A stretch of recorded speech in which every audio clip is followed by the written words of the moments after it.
This is Katrin with Disability Rights New York. Welcome to our podcast, Empire State of Rights Closed Captioned. We are here to bring you information on the most relevant topics regarding disability rights and advocacy. Today we have guest Michele O'Hare, Director of Communication, Outreach and Development at the Northeastern Association of the Blind at Albany.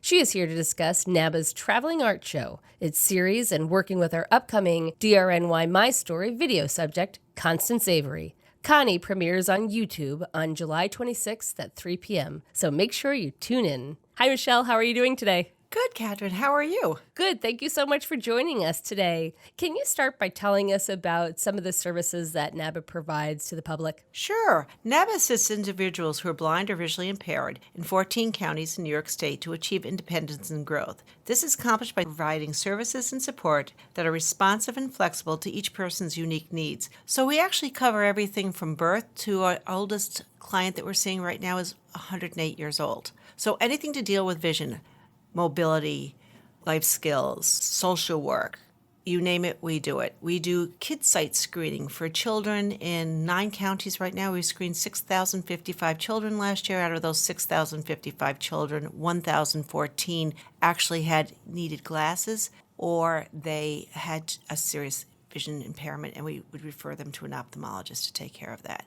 We take care of everyone that's legally blind or blind is provided services for free by New York State, but we never turn anyone away. So if someone is a senior and getting older and needs some assistance getting a magnifier, because you never want to purchase a magnifier on your own, you want to make sure that you get the right type because there's various degrees of magnification. You don't want to make your eyes worse. You could come for a low vision exam. We would take your insurance, and then we would work with you to make sure you had the right equipment to stay in your home, in your assisted living, so that you could be independent where you are in your life. That's amazing to know that the population you serve is really from 0 to whenever. Correct. That's amazing information, and probably not a lot of people knew that, so thank you so much for sharing. And you coordinate a notable project at NABA, which is a traveling art show. What's the mission with these exhibits? The Blind Artists Society was actually founded in 2017 by Dr. Paul Bear and his son Jonathan. In 2015, NABA took it over,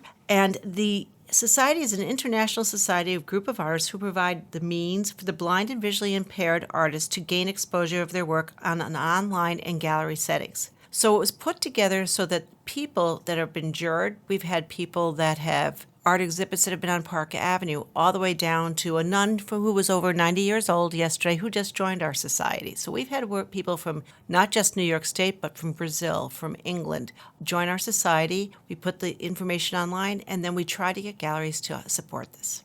That's also great to know that we're not just talking about not only New York State, but we're not just talking about the U.S., that anyone can apply. That's fantastic. When did you first begin working with Connie? Connie has been a member of the society for the last 3 years.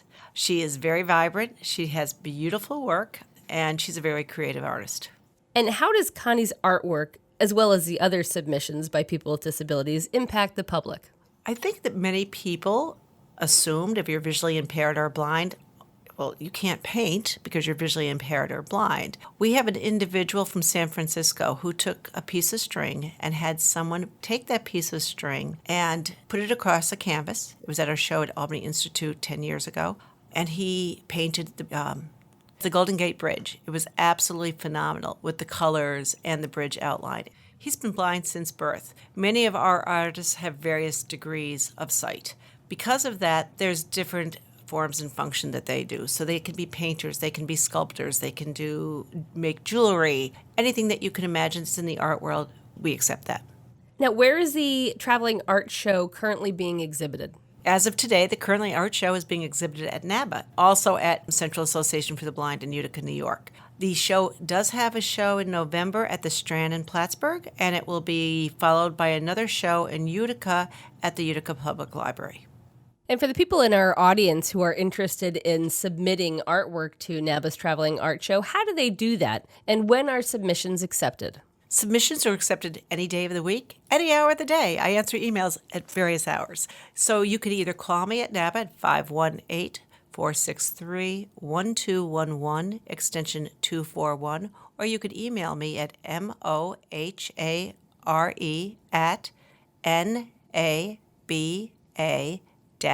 vision.org. Great. And we will list that link at the end of this podcast so people can reach out to you directly. Michele, is there anything else that you would like the audience to know before we sign off? Yes, what would be very helpful is if you know of a gallery, you know of your doctor's office, if you know of your apartment building, if you know the lobby of where you work or where you live would like to have an art show in it, please contact me. We would love to get the work out. Also, for those artists out there, we do sell the art if you'd like to sell. Just so you know, it's based on what the gallery requirements are, but we do insist that 50% of the sales go back to the artist. Wonderful. Michele, thank you so much for your time today. It has been wonderful speaking with you. Don't forget, tune in Friday, July 26th at 3 p.m. for the YouTube premiere of Connie, a DRNY My Story documentary. Empire State of Rights Closed Captioned has been brought to you by Disability Rights New York, your source for disability rights and advocacy. If you enjoyed our program, make sure to subscribe, like, and share this post. If there is a subject you would like us to discuss, please email podcast@drny.org or comment below. Tune in next Wednesday where we'll bring you more information on disability rights in the state of New York. The closed caption version of this podcast is available on our YouTube channel. To listen to more Empire State of Rights Closed Captioned, follow us on iTunes and Spotify.